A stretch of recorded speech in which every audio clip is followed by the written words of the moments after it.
Bachelor of Elementary Education, major in General Education, first-year student na magbabalita tungkol sa labas at loob ng ating bansa. Mga nagawa ng Administrasyong Marcos Jr. para matugunan ang problema ng kakulangan ng nurse sa bansa, kinilala ng Private Sector Advisory Council Healthcare Group. DMW at DTI nagtulungan para mabigyan ng oportunidad sa pagnenegosyo ang mga OFW. Ang susunod ay ang mabagal na paglago ng ekonomiya sa bansa. Mahigit 10 milyong Pilipino tinuturing na mahirap ang kanilang pamilya ayon sa survey. Armed Forces of the Philippines mas pinapabuti pa ang cybersecurity ng bansa. Bilang ng masawi sa malawakang sunog sa Amerika, umabot na ng 25 katao.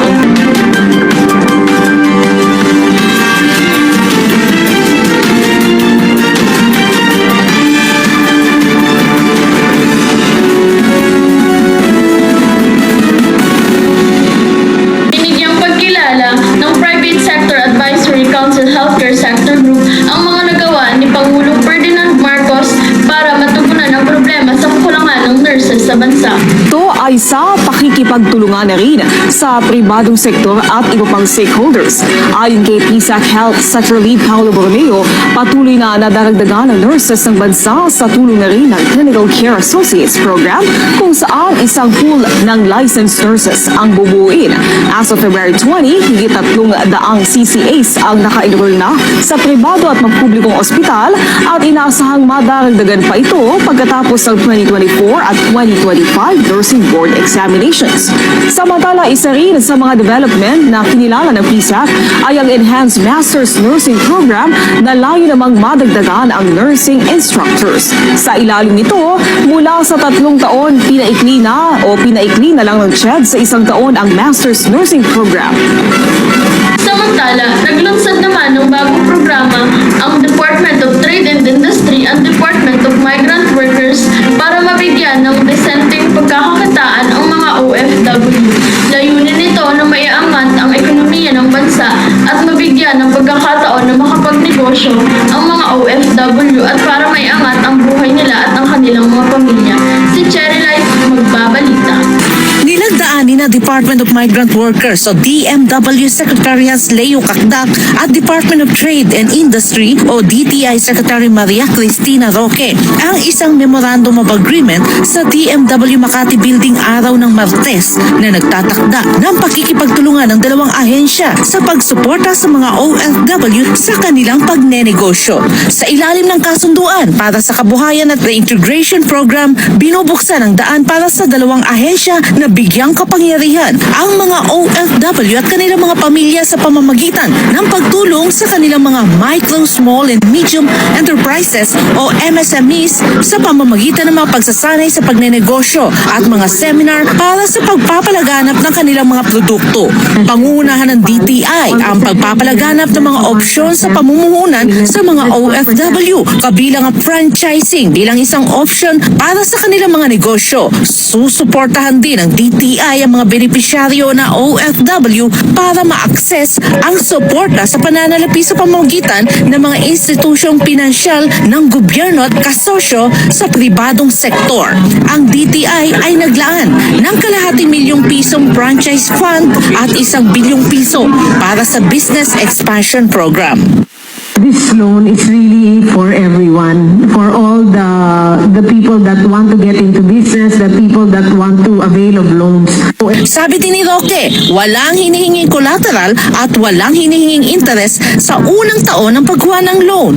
Ang DMW naman ang magiging tagapag-ugnay sa mga OFW at tutulong sa pagproseso ng kanilang aplikasyon. Ang programa ay bukas sa lahat ng mga OFW, anuman ang kanilang pinagtatrabaho ang bansa o ang haba ng kanilang pananatili sa ibang bansa. Mayroong mga pamantayan na dapat matugunan ng mga aplikante para maging karapat-dapat sa tulong. Kabilang na ang pagiging aktibong OFW at kakayahan na magbayad ng bahagi ng halaga ng proyekto. In which case, just about every OFW is welcome to bring in their application here kasi At the very least, as we all know, OFWs earn $400 a month. So that's to the tune of over 20,000 pesos a month. At with the proper savings and planning with our financial education efforts, which by the way is part and parcel of the MOA, then they will be braced. They will be poised to avail of the opportunity. Ang mga detalye ng aplikasyon at mga kinakailangan dokumento ay ilalabas sa lalong madaling panahon sa mga opisyal na website at ng DTI at DMW. Para sa Diyos at sa Pilipinas kong mahal, Cherry Light. Samantala, umagal naman ang paglago ng ekonomiya ng Pilipinas nitong ikatlong quarter kumpara sa mga sinundang quarter. 0.2% ang itinaas ng gross domestic product o GDP o yung pinagsama-samang halaga ng kita sa mga produkto at serbisyo sa bansa. Mas mabagal yan sa 6.4% GDP growth noong second quarter. Kapos din yan sa target ngayong 2024 na 6 to 7%. Bagamat may 3 buwan pa para mahabol yan. Ilan sa sinisisi ng NEDA ang El Nino at tumitinding mga bagyo na epekto ng climate change. Tiwala ang NEDA na makakabawi pa sa ika-4 na quarter dahil sa pagbagal ng pagmahal ng mga bilihin at serbisyo at posibleng paggastos ng mga consumer habang palapit ang Pasko.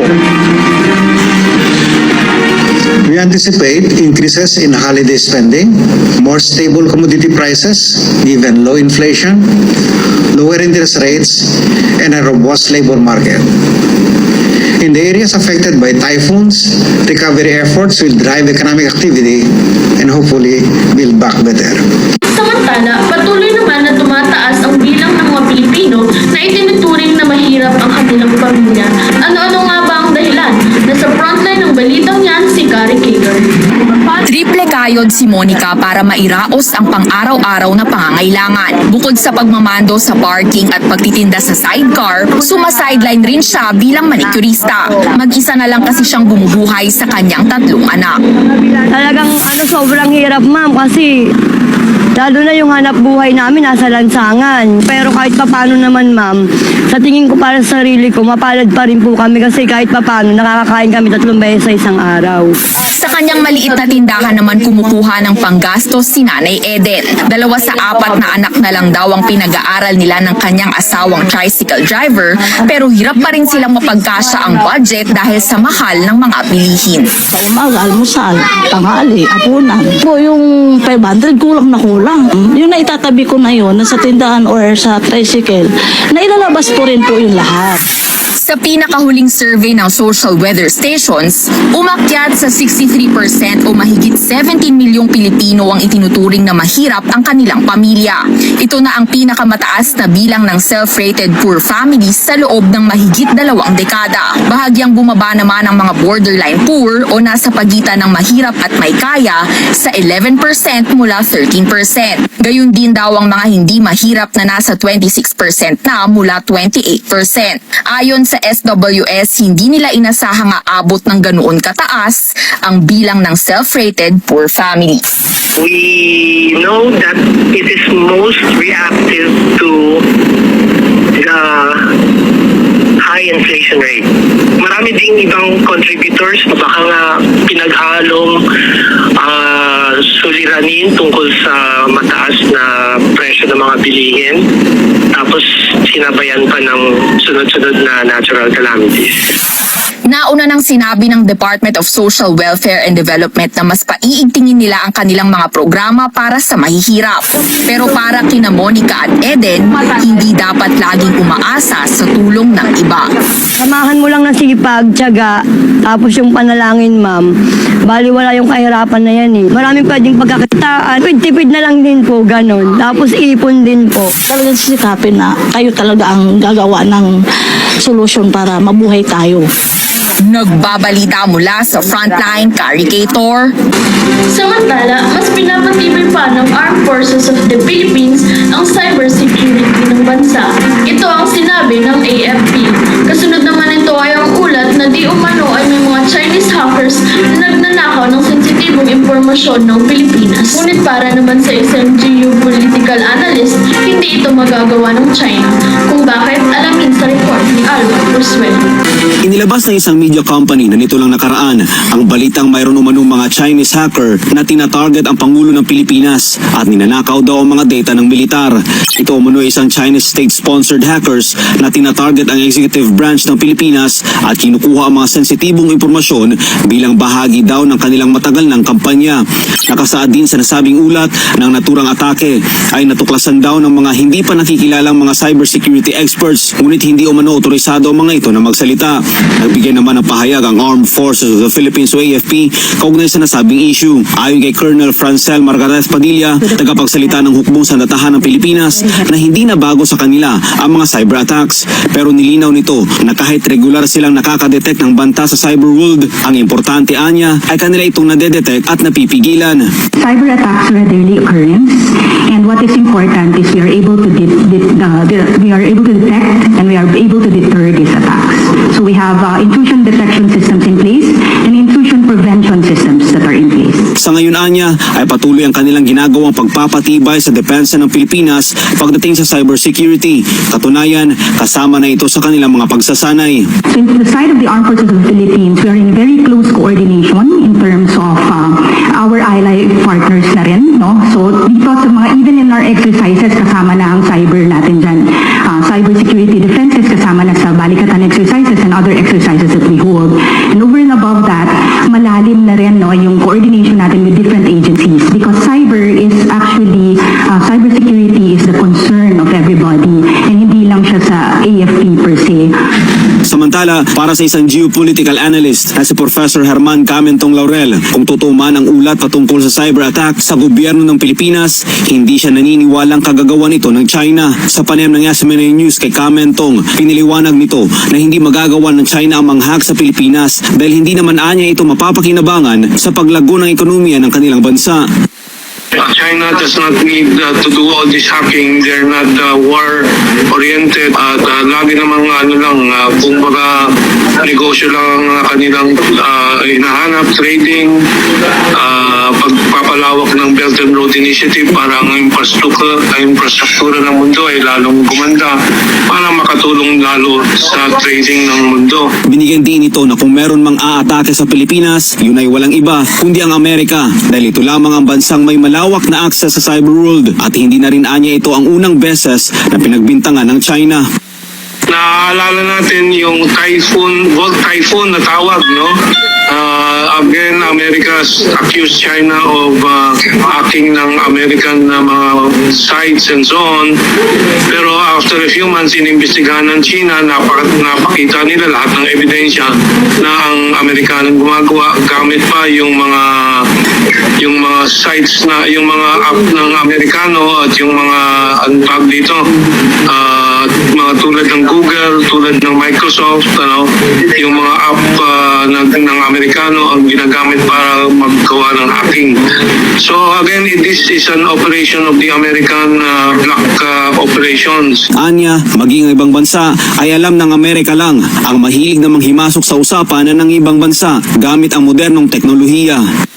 So alam ng lahat ng mga allies ng Amerikano na sila'y binabantayan ng mga Amerikano rin. And that is the same situation sa Pilipinas at sa mga Filipino politicians, Filipino armed forces officers and officials. Binabantayan po nila para ma-maintain nilang control dito. Para sa Diyos sa Pilipinas, kung mahal Almar Forsuelo.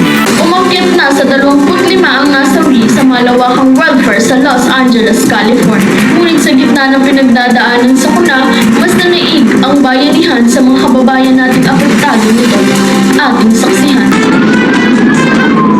Please, God, save us. Save our house. Please. Napadasal na lamang ang lalaking ito habang papalapit ng wildfire sa kanilang bahay sa Altadena, California noong January 7. Kulay kahel ang langit, mahirap ang huminga sa kapal ng usok. Nagpasya na silang lumikas pero bago umalis ng bahay, inisprayan nila ng tubig ang kanilang bubong. Let's go, we're going. Nakaligtas sa mga nakatira sa bahay at ayon sa nag-upload ng video, kalaunan nalaman nila nakaligtas din ang kanilang tirahan. Abot-abot ang pasasalamat niya sa mga bumbero at iba pang responder. Higit 8,000 bumbero mula sa 7 US state at 2 pang bansa ang nagtutulong-tulong para mapula ang mga wildfire na sumiklab simula pa noong January 7. Kabilang sa pinakamatitinding wildfire ang Palisades at Eaton Fire na tumupok sa 153 square kilometers ng lupain, laking katumbas ng 89% ng Quezon City. 25 na ang nasawi. Ang mga lugar na sinalanta ng wildfire sinusuyod ng mga otoridad kasama ang mga sniffer dog para matukoy kung may iba pang natrap at namatay. Sa sikat na beachfront ng coastal city ng Malibu, kita ang pagkawasak ng mararangyang bahay at iba pang establishmento. Ang ilang komunidad na hindi pa inaabot ng wildfire nagkulay pink dahil sa ibinuhos doong fire retardant para mapabagal ang pagkalat ng apoy. Sa gitna ng sakuna buhay ang diwa ng bayanihan, kabilang sa nangunguna sa pagtulong ng ilang miyembro ng Filipino community. Kaya ni Madeline Arenas na tumutulong na sa evacuation center noong unang araw pa lamang ng sunog. Malaking bagay raw ang social media para makalikom ng pagkain at gamit para sa mga nasunugan. Sa ngayon, naghahanap sila ng murang silid at apartment para matuluyan ng mga biktima. Ultimong toothbrush nila, wala sa nagdala or anything. Tutulungan din natin sila magbigay ng mga Filipino hot meals. Sabi nila, kailangan namin ng kanin. So yun, every day may mga nagtutokang mga Filipino na nagbibigay ng mga hot meals. Si Primo Guerrero muntik na masunugan dahil sa wildfire pero nang matiyak na hindi abutan ng apoy ang kanyang bahay, agad siyang tumulong. Si Moses Jose inalok ng serbisyo ng kanyang kumpanya para maghatid ng supply sa evacuation center. Us Filipinos, it's instilled to us to always help each other. It's in our blood, Filipino blood. Magtulungan during calamities. And it's like a natural thing. Or probably a nurture thing. Dalawang simbahan din na pinamumunuan ng mga Pilipinong pari ang nagbukas para sa evacuees. Para sa GMA Integrated News, Joseph Morong, ang inyong saksi.